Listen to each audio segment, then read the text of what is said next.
Hey, students, Mrs. Doulton here. I am feeling highly discouraged and frustrated. So here is what happened. I recorded chapter 15 and posted it on YouTube and on Google Classroom only to find out that I did not enable the microphone. So after recording chapter 16, I'm now back re-recording chapter 15. So please send me a note and let me know that you are actually listening to my recordings, because it's 7 p.m. and here I am re-recording chapter 15, technology. Anyway, I hope you're enjoying Buddy and the notes and the stop and jot questions. I'm enjoying it. And here we go. So let's go back to chapter 14 notes. So little T goes to the church and he leaves Buddy with Tanya. Okay. And then after he mows the lawn at the church, he goes to the pet store. Now Tanya sings to Buddy and she watches him, but she doesn't dress him up like a girl. Little T gets Buddy some biscuits, and then little T goes to a pet store and buys Buddy a collar and a tag. And when little T sees how much Buddy loves the biscuits, he states that he prefers to buy Buddy things rather than put some of the money toward a new bicycle. And he states, when I put it on Buddy, he stands up straight like he thinks he's really somebody's dog now. So Buddy feels like he belongs, he has a family, he's no longer a stray. Okay? Back to chapter 15. By the end of July, I'm worn out with mowing yards. Some people don't call me anymore. Some people call me twice a week. J-Boy's mama calls me once, and I mow the yard. But then she says she don't have the $5, and she'll send J-Boy with it tomorrow. He don't never come. Daddy says, I got to just write that one off, and I don't have to go back if she calls again, which she don't. Mrs. Washington wants me to come inside every time I go. She gives me a cold drink and we read a letter. Might be a new one, might be an old one. She don't care. She just picks up one laying in the pile and hands it to me. She's starting to feel happy because her nephew says he's coming home soon. Remember, her nephew is stationed in Iraq and he sends her letters. And now he's saying he's going to be home soon. I'm getting tired of pushing the lawnmower around and around the yards. I'm getting tired of watching cartoons on the TV. I'm getting tired of hearing Tanya singing. Mom is always telling me to sit up straight at the table. Daddy's always telling me to chew with my mouth closed. Grandpa T's saying, how did I get such big feet? Tanya saying, why do I take up the whole sofa when we're trying to watch TV? Buddy don't say anything. Buddy lays beside me under that tree. I scratch behind his ears. I throw him the ball a time or two. He listens to my stories. When I go inside, I smell him on my hands and I don't want to wash it off. So Buddy's his friend. Buddy doesn't pick on little T and tell him what to do. The days were slipping by and I feel like I'm half asleep most of the time. Then the next time I go to mow at the church, I can't hardly believe my eyes. Brother James rolls out a brand new lawnmower with a bag on the back. He shows me how to unhook the bag and dump the cut off grass in these special new trash bags he bought. That mower whips around that churchyard so fast, I feel like it's pulling me instead of me pushing it. I fill up those trash bags before you know it, set them behind the church for trash day, and get home with a box of buddy treats before I feel like I'm hardly gone. Grandpa T, I say at dinner that night, you got to get one of those new lawnmowers. Ask Brother James how much it costs. Don't matter how much it costs, Grandpa T says. I ain't spending money on a lawnmower when I got you to do the job. Maybe I'll buy it, I say. Maybe I'll save up my money next summer and get a fancy lawnmower, and can't nobody use it but me. You have to share, Tanya says. Daddy said so. You want to mow the lawn, I say. She gets all quiet. You can mow the lawn if you want to, I say. Stop it, Mama says. Now you're teasing her. I swear the tip of Tanya's tongue is sticking out at me. Mama, I say, and start to point. Your feet are in my way again, Grandpa T says. I put down my hand. I move my feet. We all just keep on eating. Next Saturday, I decide to try an experiment. I decide to let Buddy come with me all the way to the church. We go slow. He takes a long time, sniffing at the tree trunks and barking at the squirrels. Once, he starts to take off after one, but I holler, "Stay!" And he stops, just like that, and comes limping back and plops himself right down beside me. Good dog, I say, and rub up around his ears. Who taught you that, Buddy? Where are you from? So we know that Buddy belonged to a previous owner at some point because he knows to stay. He knows how to fetch a ball, right? Buddy don't say nothing. He just sits there panting in my face, and then he takes a little lick, and I laugh, and off we go again. It takes us about 3 times as long to get to the church, but I figure it's worth it. I've got somebody to talk to while I do my work. I drag open the shed door and show off that brand new lawnmower to Buddy. He sniffs its wheels and checks out the bag on the back. While I gas it up, he's poking it with his nose and almost tripping me when I go to put the can away. Then I lay my hand on the cord, and he hops to the back of the shed and sits down and waits, his tongue hanging out of his mouth and his ears stretching up to listen. Woof, he goes when the motor starts. Woof, woof, woof. But he don't move. He just sits there and barks and waits. I roll that lawnmower out and I start my circles. After a minute, Buddy peeps out of the shed to watch. When I head to the front, Buddy edges around the corner and sits himself down on the church steps, just like he does when we're going house to house. Every time I come close, he lifts up his head and looks at the mower and gives a little woof, like he's saying, "Good job, little T. Thank you for my food." See, Buddy knows. Buddy knows that little T's working hard so that he could buy him food. When I'm all done, I go in the back to get those special bags.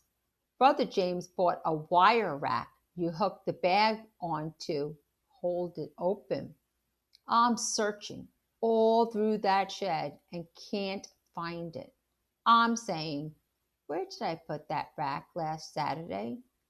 And then I see it stuck up in the corner and almost invisible in the dark. I grab the rack and the bags, and then I hear Buddy start barking. Buddy's barking up a storm. He's barking like that churchyard is full of squirrels.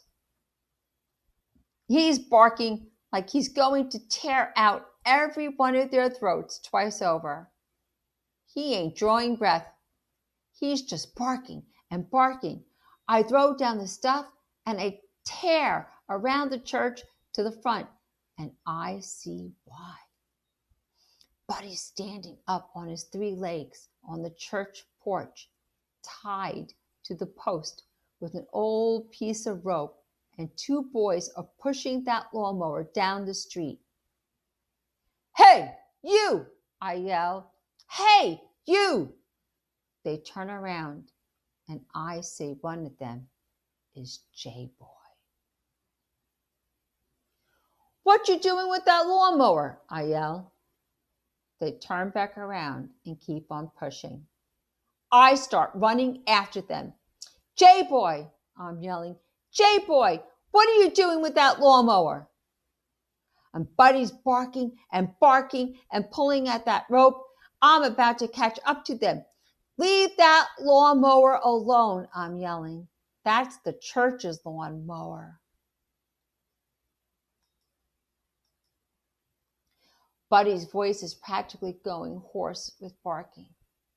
And then I'm there, and I shove J-Boy off to one side, and he falls down. And that other boy takes off down the street, and J-Boy is laying there on the sidewalk with his forehead bleeding. Then he looks up at me and says things I can't write down. "Go home," I say, and I watch him get up. And Buddy's still barking on the church porch. "Be quiet, Buddy," I say. And Buddy stops barking and stands there looking at us like we're just a little bit too far away to suit him. "I should have shot that dog," J-Boy says. He grabs hold of something under his shirt. "I've got a gun," he says. Then he turns around and walks off down the street. He holds up his hand just before he turns the corner, and I know he ain't giving me no goodbye wave. Now, why is J-Boy stealing a lawnmower with another person? What will they do with that lawnmower? Are they going to mow lawns with it? Are they planning on selling the lawnmower for money? And how did J-Boy get that money at the beginning of the story to purchase Little T's Game Boy and all the video games? What's going on with J-Boy? Well, Daddy shakes his head when I tell him about J-Boy. Mama says she doesn't care if he's the last person on earth. I'm not going to pass the time with him anymore. I'm not sitting next to him at school. I'm not sitting next to him on the bus. I'm not nodding to him on the street. He's not welcome in our home. If she catches me looking his way, she's going to beat the living daylights out of me because he's bad people. Grandpa T says J-Boy can't help it with his mama like she is. Well, Mama says that's one thing, but her boy being friends with him is another thing, and she is not going to have it. Her boy, Little T, is going to stay off the streets. He's going to graduate from school. He's going to go on to college if he can. He's not going to run with the drugs and the guns and end up. And then she starts crying, and Daddy says, "It's all right now. Little T's going to be just fine." And then I say, I can't stand J-Boy anyway. And why would I want to run with him? And ain't it about time for Baby Terrell to go to bed? And she wipes her face and says, if I'm so worried about him getting to bed on time, maybe I ought to clean up the kitchen so she can put him down. And I say, okay, I'll do it. And finally, everything's quiet. So students, listen. This is the first time Mama in this book has shown concern for little T.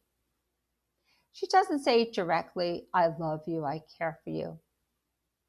But in a way,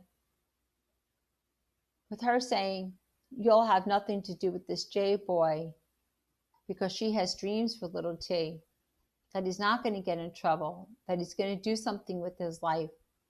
And then she starts to cry, and Daddy says everything's going to be okay, don't worry. And then she says, somebody's got to clean this kitchen. And then little T says he'll do it. Little T agrees to clean the kitchen.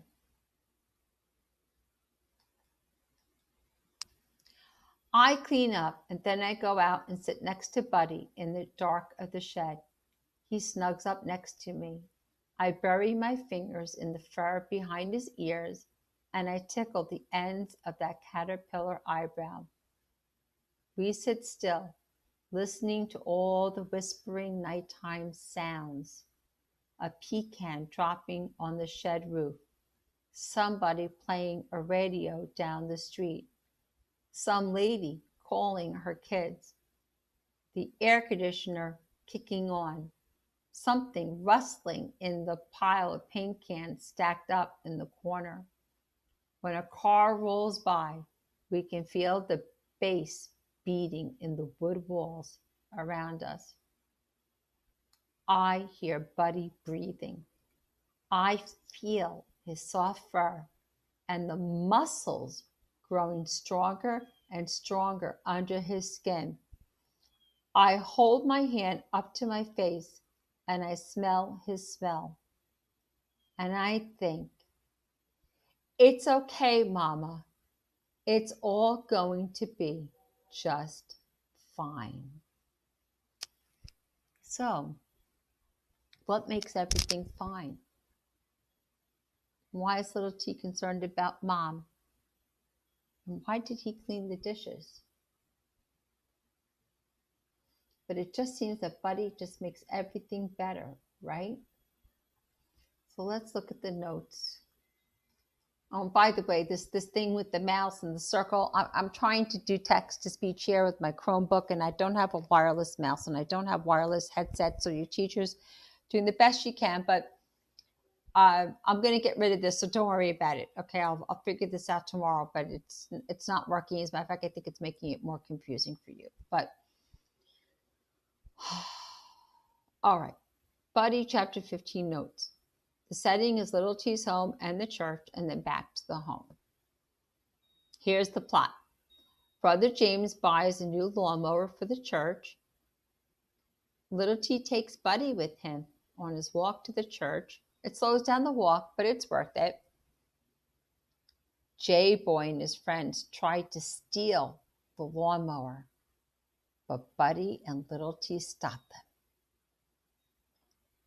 Mama shares her hopes for little T to graduate school and attend college. Little T offers to clean the kitchen, and then he hangs out with Buddy in the shed. With Buddy getting stronger, little T knows that he can ensure his mother that everything is going to be okay. Stop and jot. Explain why you think little T offers to clean the kitchen for his mom right at that moment. Why did he say, okay, I'll do it? What made little T feel soft towards his mother or decide that he would help what happened in their interaction? What was little T feeling at that moment between his mother and himself? Was he feeling love? Was he feeling concern? Was he feeling worry? Okay, so just think about that. Okay.